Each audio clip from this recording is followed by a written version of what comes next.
ভাই রে ভাই, চোখে তো ধাঁধা লাগিয়ে দিল শাকিব খান ভাই।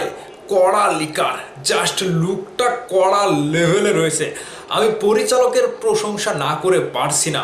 পরিচালক খুবই ধুরন্ধর পরিচালক, রকস্টার পরিচালক আজমান রুশো। এই লুকটি দেখে জাস্ট আমি ছিটকে গিয়েছি। একটা দেখাইছে অফিসিয়াল লুক আর একটা দেখাইছে আনঅফিসিয়াল লুক। এক এক সময় এক এক লুকে মেগাস্টারের বাজিমাত। লুকগুলো দেখে চোখে ধাঁধা লেগে যাচ্ছে, জাস্ট ছিটকে যাচ্ছে দর্শকরা কখন কিভাবে হাজির হচ্ছে megastar Shakib Khan. Hello everyone, আমি লিখন আছি আপনাদের সাথে। আপনারা আজকে অফিসিয়াল পোস্টার হিসেবে কিংবা অফিসিয়াল লুক হিসেবে রকস্টারের ফার্স্ট লুক দেখে ফেলেছেন। গতকালকে কয়েকটি ভিডিও ক্লিপ সোশ্যাল মিডিয়াতে ছড়িয়ে পড়েছিল। অনেকেই বলছিল যে ভাই আগেই যদি ভাইরাল হয়ে যায় তাহলে আমরা কি দেখব, কিন্তু পরিচালক দিয়েছে একটা নাড়া, পরিচালক দিয়েছে একটা ঝাড়া। জাস্ট সব কিছুকে উড়িয়ে দিয়ে তিনি যে লুকটা দেখিয়েছিল সেটা ছিল বেস্ট অ্যান্ড বেস্ট। কিন্তু এই অফিসিয়াল ফার্স্ট লুকের পরেও যে লুকগুলো আসছে সেই লুকগুলো তো কড়া লেভেলের ভাই।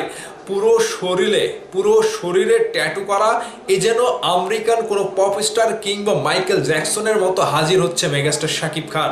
ঠিক এই লুকগুলো দেখার পরে আমি ভাবছি এই পরিচালক আর কত কি দেখাবে।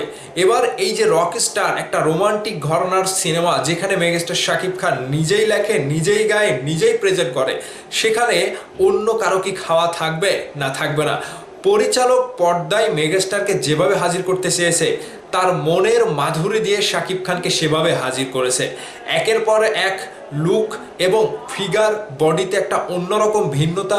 ঠিক এখান থেকে প্রযোজক আবারও মহিলা রিজুটি আহমেদ শার্না, তিনি মেগাস্টার শাকিব খানকে কেক খাইয়ে জন্মদিনটা পালন করেছে মালয়েশিয়াতে।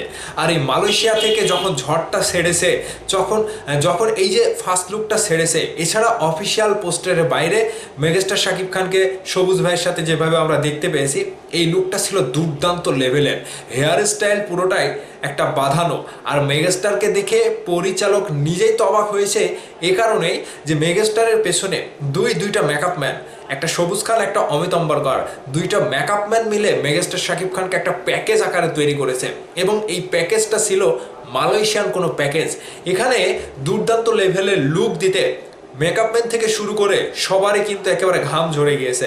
ঠিক আমরা ভায়োলেন্স লুকে শাকিব খানকে দেখতে পেয়েছি, এবার রকস্টার লুকে দেখতে পেলাম রোমান্টিক, যাকে বলা হচ্ছে রোমান্টিক, যিনি গান লেখে, যিনি গিটার বাজায়, যিনি নিজেই গান গায় এবং নিজের লাইফ হিস্টোরি, লাইফ লিড করা প্রত্যেকটা ঘটনা যেন মিউজিকের সাথে জড়িত।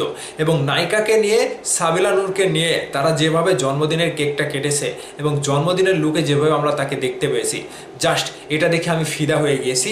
আমরা বাংলাদেশের শাকিব খানকে নিয়ে কথা বলি এই জন্যে যে তিনি লুক চেঞ্জ করার রাজা, পরিবর্তনের হাওয়া লাগানোর রাজা। দেখেন, প্রিন্স সিনেমাটি রিলিজের পরে কত শত্রুতামি করেছে, কিন্তু ওই সকল শত্রুদের আর কোনো কিছু থাকলো, সব কিছু ধামাচাপা পড়ে গিয়েছে রকস্টারের লুক প্রকাশ করার পরে। আর এই লুক প্রকাশ করার থেকে এখন থেকে আমরা খেলাটা শুরু করলাম। আগামীতে কে আসবে দেখা যাক, কে এসে মেগাস্টারের সাথে পাঙ্গা নেয় সেটা দেখা যাক। রকস্টারের খেলা তো কেবল শুরু। এই খেলাটা আগামী কোরবানির ঈদ পর্যন্ত চলবে। কোরবানি ঈদের পরে আরও 1 মাস চলবে, যেখানে মেগাস্টারকে ধরা তো দূরের কথা, ছুঁইতেও পারবে না এবং শাকিব খানের ধারের কাছেও যেতে পারবে না। এটা ছিল মেগাস্টারের একটা চোখ ধাঁধানো লুক, যে লুক দেখে রীতিমতো সোশ্যাল মিডিয়াতে অনেকেই না সবাই অবাক হয়েছে। আমি পরিচালকের ব্রেন, পরিচালকের প্রশংসা করতে বাধ্য হচ্ছি যে এক গুচ্ছ লুক প্রকাশ হওয়ার পরেও তিনি যে লুকটা আমাদেরকে দিয়েছে, সকলের মাথা ঘুরে গিয়েছে। এটা হচ্ছে পরিচালকের সায়েন্স। তিনি যেটা মনে করেছে, যেটা বুঝেছে সেটাই দিয়েছে। জাস্ট সান মোশন পিকচার্স কমিউনিকেশন লিমিটেড থেকে এত বড় একটা ধাক্কা আমাদেরকে দিয়েছে, যেটা দেখার পরে এখন কেউ থামতে পারছে না, এখনও কিন্তু রানিংয়ের পুরে আসে। ওরে ভাই রে ভাই, Sun Motion Pictures Limited, Azman Rusho ভাই, আপনাকে অনেক অনেক ধন্যবাদ মেগাস্টারকে এরকমভাবে হাজির করানোর জন্যে।